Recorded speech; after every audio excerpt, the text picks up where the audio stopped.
the regular at the corner. My uncle used to frequent this local dive, the kind of place where the lighting is dim. The jukebox is steady and the beer is always cold. One night he struck up a conversation with a guy sitting a few stools down. Uncle described him as the nicest guy you could ever meet. He was charismatic, had a quick smile, and seemed genuinely interested in whatever you had to say. They became bar buddies. Over the next few weeks, they met up several times. They talked about sports, work, and the mundane details of life. My uncle walked away from those nights thinking he'd made a solid new friend. Then, just as quickly as he'd appeared, the guy vanished. He wasn't at the stool anymore. My uncle figured he'd moved on or found a new watering hole. He didn't think twice about it until the summons arrived. The room with the heavy air. A few months later, my uncle reported for jury duty. He sat in a crowded, sterile room, waiting for the selection process to begin. The air felt heavy that day. You could tell this wasn't a petty theft or a slip-and-fall case. This was something dark.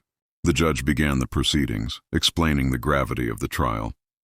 Then they brought out the defendant. My uncle's heart didn't just drop, it froze.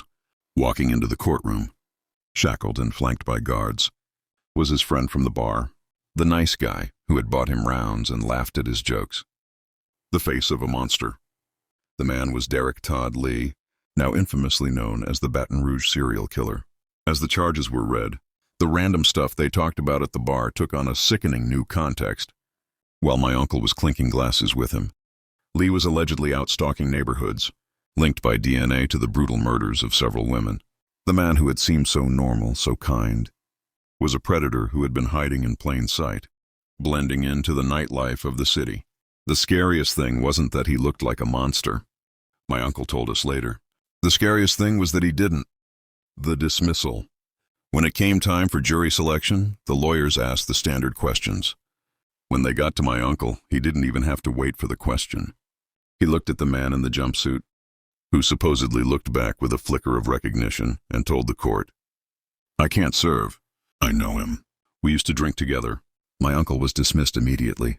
He walked out of that courthouse into the bright Louisiana sun, feeling like he needed to scrub his skin clean.